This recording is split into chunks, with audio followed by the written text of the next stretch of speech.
Sexual immorality is no doubt one of the most controversial issues in today's religious sector. We all know it is a sin. It is so hot that even God takes a look on attitude when man perpetrates it. I have searched the Bible, trying to locate one incident of scripture where someone was punished for adultery or fornication.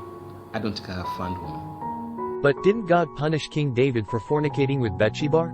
Yes, God punished David for the murder of Uriah, not specifically for fornicating with Bathsheba. Because David continued this dishonorable relationship with Bathsheba, who later became the mother of great King Solomon. Pastors warn against sexual immorality, but only a few dare to preach explicitly about it. Preaching against sexual immorality is like nailing the truth in everyone's eye, and many pastors avoid it, not only because it makes the congregation uncomfortable but because many pastors themselves are neck deep in it. Hence, the usual say on the altar, "Do what I say, not what I do." What is sexual immorality? Adultery, fornication, prostitution, homosexualism, and so on. Let us talk about the most perpetrated of them, which are often cited as grounds for most divorce cases.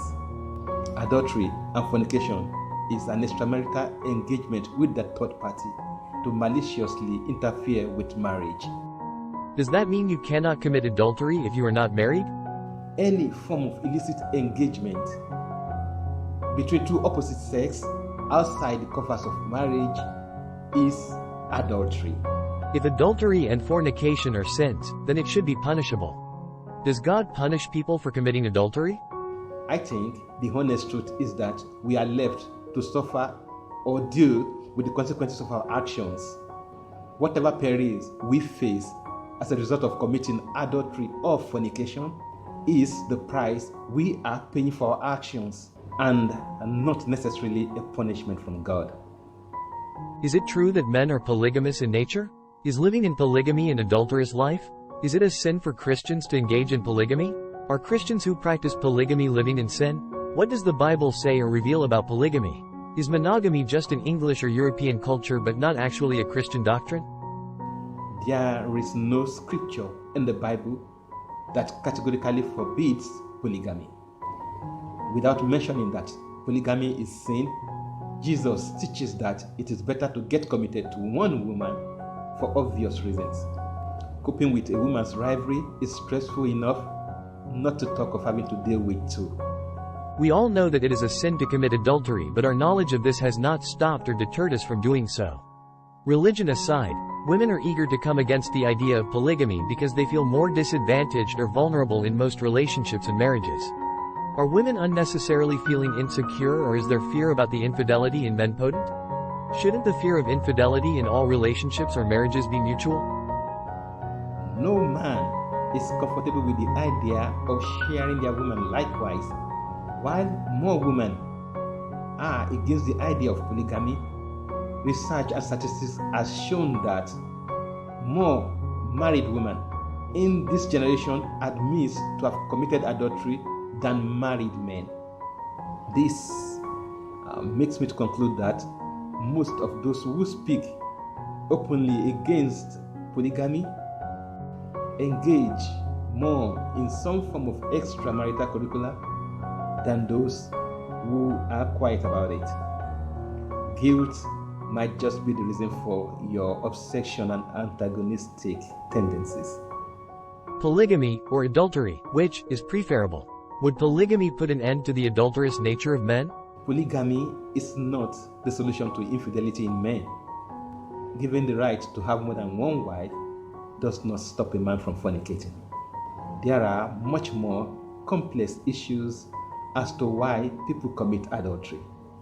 Peer pressure, pocket economics, body hormones and chemistry, nostalgia, solace, and many other emotional imbalances. Is everyone guilty of adultery and fornication? Maybe not. There are extraordinary human beings blessed with power and grace to resist. Are you guilty of adultery? Are you talking to me? Yes, you, Pastor. It is difficult to admit. You are not alone, should I say. Can adultery and fornication be rooted out of a human life? Yes. But until the hold of sin is demystified, You're talking mysteries, Pastor? men who are married to extremely beautiful women still commit adultery. Likewise, men who are married to more than one wife.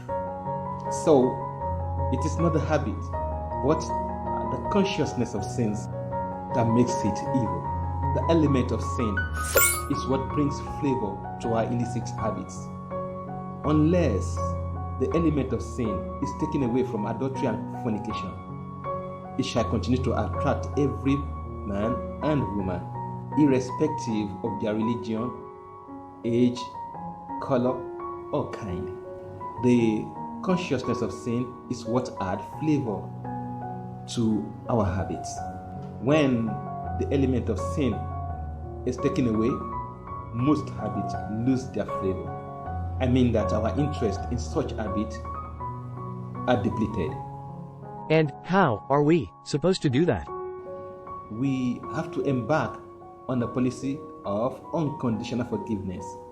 We must be ready to choose between strife or forgiveness. Like saying, darling, I know you cheated on me today, but I have already forgiven you.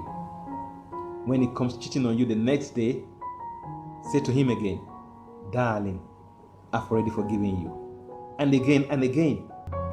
It is very simple, but I'm not saying it's easy.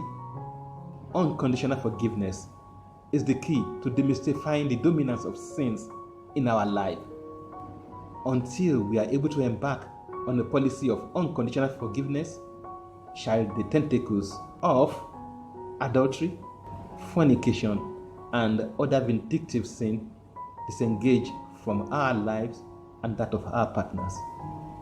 Forgiveness is our only hope. Brought to you by Pastor Tay Martins, Kingdom Unity Ministry. If you love this content and like to receive more of it, please subscribe, like and share.